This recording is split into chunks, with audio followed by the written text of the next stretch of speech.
everybody? Welcome back. Another episode of our Unwired Appalachian Podcast. A really special guest today, Mr. Brett Keene from Community Trust Bank. It's that time of year we always talk Pike County Bowl. It's a huge thing. We work a lot together with you guys to put together a magazine, a preview. You guys really, put on a spectacular event for everybody.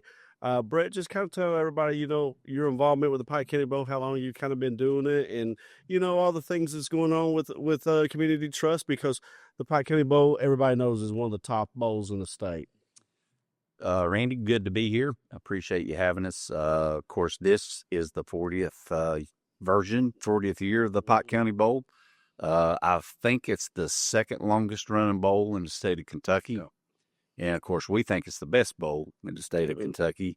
When you look at all the state champions and all the competition that's come into the mountains over the years.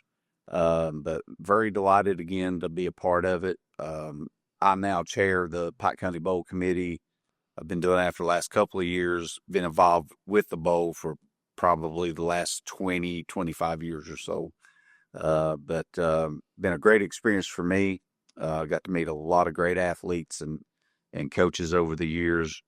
Of course, none greater than Coach Haywood, and a bit of a somber moment this year for us to not have him here.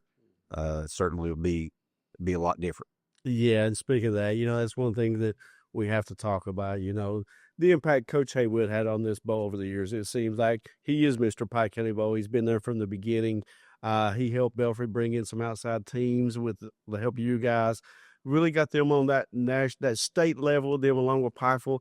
Just talk about the impact of that, playing these outside teams, because sometimes it's hard for Eastern Kentucky to get some of the top level teams in the state to come in here and play. The funny thing about that is that it's now gone full circle. In the beginning, and I know that Coach Haywood, I've heard him say this multiple times in interviews and at media day at the bowl, that he has a lot of gratitude to the bowl because it allowed Pikeville and Belfry to have a high level competition to attract them over here, to introduce them to mountain football. And the funny thing about that now is with the success that has happened on both sides of the hill here over the years, the problem we have now is a lot of people are interested in Pike County Bowl, but then they said, do we have to play Belfry or Pike? So they're not as excited to come if they had to play Belfry and Pikeville. But certainly, I mean, it's just been a great success for mountain football. Yeah, and the format, over the years, it went from Belfry and Pikeville alone to now 2 nights. You had 2 more teams at one point. All 6 teams from the county were in it. I think this year East Ridge dropped out from last year, and Phelps is still not. Just talk about the different formats of this and the way you guys are willing to change things and kind of adapt to the situations at hand. Yeah, I mean, the situation dictates what we have to do. Of course, the realignment last year really threw a wrench into things about who can participate and who can play who, and that I guess it's been 2 years now, but that's why the changes were made or had to be made, because you can't play an in district game prior. What is it till week sometime in October? Yeah. And so therefore, one of the big matchups always with Pike County Bowl for the last several years have been Pike County Central and Shelby Valley, and they can no longer play each other. Yeah. So what we had to do is adapt to that, and of course, the last couple years we've had Prestonsburg and Martin County come into the bowl, and we did have matchups that we could afford to have them in, and we just had to alternate the 2 other county teams. We actually drew for it to see who the first 2 in and out were going to be. And, of course, Phelps have been struggling with numbers, so they elected to stay out. And then I think East Ridge may have struggled a little bit with numbers as well. And with what they had come back this year, they thought it might be best if they stay out for a cycle. So they volunteered to go ahead and set out and bring Shelby Valley back in. Yeah. Before we get into this year's matchup specifically, the bowl, for everybody who doesn't know, it's a great fundraiser for the schools. It does a lot of great things for the student athletes and the schools in general. Just talk about the impact it's had on the schools over the years. And a lot of people don't know how much money you have helped these schools raise over the years. Well, last year, we're well over $1 million now since the inception of the bowl.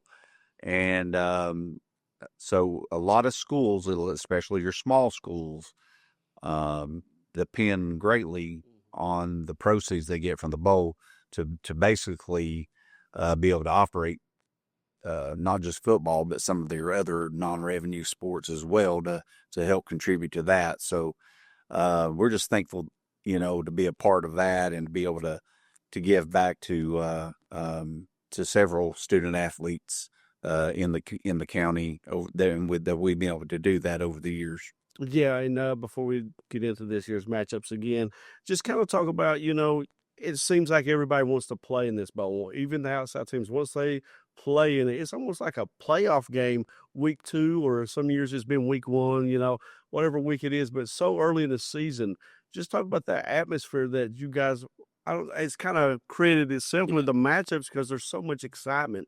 Just kind of talk about, everybody wanting to play in this game because it is almost like a playoff game. Well, for years we are week 1, but that, and we're always have been week 1. But of course, then they created what's known as week 0, and there are other games week 0 now, but we've stayed as week 1. So we used to be the kickoff the football season. Still, I think a lot of the county schools and Pikeville City, I think they really consider kickoff of the football season still to be Pike County Bowl. Yeah. But I think a lot of it has to do with the huge crowds that turn out. That gives it that playoff atmosphere. And of course, everybody by that time, they've been kind of hibernating during the summer and hadn't really had any sports going on much. And by the time that rolls around, there a lot of people turn out and are interested to see what the schools have this year and or that particular year. And of course, the crowds the last few years have been enormous, and the opportunity to play in that. And some of the out of town schools, even though they may be bigger schools, fans don't always turn out in some of those places like they do in East Kentucky for sports. I know Coach Cherico and GRC were in it the last couple of years, and he told us recently, he said, if you need a team, down the road, he said, my kids loved it. So we'd love to come back and do it again and run it back sometime. And so it's good to hear that players from out of town really enjoy it and have as good a time, and it's as big a deal to them as it is for the kids that are in town. Yeah, and I think you touched on something because me covering games around the state, sometimes you go out of Eastern Kentucky on a Friday night, some of these places are kind of empty compared to what we're used to. Yeah. So it just shows you how much interest mountain football is, I think. But then again, you also get these great matchups, and we'll start talking about the matchups this season. Martin County, Pike Central first night, Louisville Central, Belfry first night. I mean, right there, 2 outstanding games. Pike Central and Martin County over the last two years have had some great games. And then Louisville Central, Belfry says it all. These guys are used to meeting for each other for state titles. Well, you've had Pike Central and Martin County square off the last couple of years, and I can't remember for sure. Maybe they split those. They do. But both were highly competitive games. Martin County was very excited to be able to get back in it. Of course, we go back to, I don't remember how many years in a row it was, but it was the path to the state championship was Louisville Central and Belfry, right? Well, yeah, I think since 2007, since they went to 6 classes, I think they both got 6 state titles in Class 3A. Yeah. So, and I'm not sure if they still have the same coaches they had for all that run. No. Okay. Danzler took over So, but yeah, still they played each other. But still, the tradition of the matchup still will be there. Everybody knows who Louisville Central is. I'm sure everybody at Louisville Central knows who Belfry is. So that should equal a good matchup. Yeah, two of the best games I've ever covered was those two. I think it was before Belfry won their first one in 13, so it would be 11 and 12. One was decided at the end of the regulation by a touchdown. The other one was decided by a touchdown in overtime. So anytime Belfry and Louisville Central meets, it's fantastic. It's going to be a lot of excitement. Also a styles clash between those two teams, which I think is always interesting when you have teams who play. Does that factor into your decision, or is it just kind of who you can get and who you think would be interesting? No, we just try to come up with the best teams out there that we feel like that would interest our crowds and that would improve our teams for them to be able to be tested. They will certainly be tested. They will be tested, that's for sure. And then night two over at Pikeville, Hambly Athletic Complex, here at Howard Field. A lot to say there. Shelby Valley's coming back in with Peaburg. Those two used to be district rivals. And then you got Pikeville and Cabell Midland, one of the outstanding teams in West Virginia. I mean, just talk about those two matchups and how fun that night should be as well. Yeah, I know Shelby Valley's excited to get back in the bowl. They started out a little slow last year, but ended up pretty strong at the end. I'm not sure what they have returned this year, but I'm sure that had turned out to be quite a rivalry between them and Prestonsburg. Prestonsburg, I think, has a new coach this year. I think they got some new fire down there in the fan base, and I know when we played middle school down there last year, they were a pretty good bunch as well. So they should have some good talent coming. So I look for that to be a good game. Then of course the second game, Pikeville they've got a little bit of rebuilding to do. They're losing some pretty big players, big profile players. They're replacing new quarterback. Of course, getting Hager back off of injury is going to be huge for them. I hear really good things about how things are going in practice. They're working on getting their ducks in a row with a line and things like that. But Pikeville's always Pikeville. They seem to figure it out by the time the coin flip happens. Yeah, absolutely. Coach Mack him and his staff do a great job every year, just like the rest of these teams. I mean, all these teams do a great job. It's exciting for the kids. They all teach these kids well. But the Pike County Bowl ain't just for the guys. I mean, talk about the things that you do with the Pike County Bowl Queens. I know that helps raise a lot of scholarship monies for these girls over the years as well. And that's a big event in itself at the Pike County Bowl. It is. It's not as much in the public eye, but it pretty much is an all-day event for the young ladies that are elected to represent their school. I am involved somewhat in that, not as much as our marketing group as far as putting that on.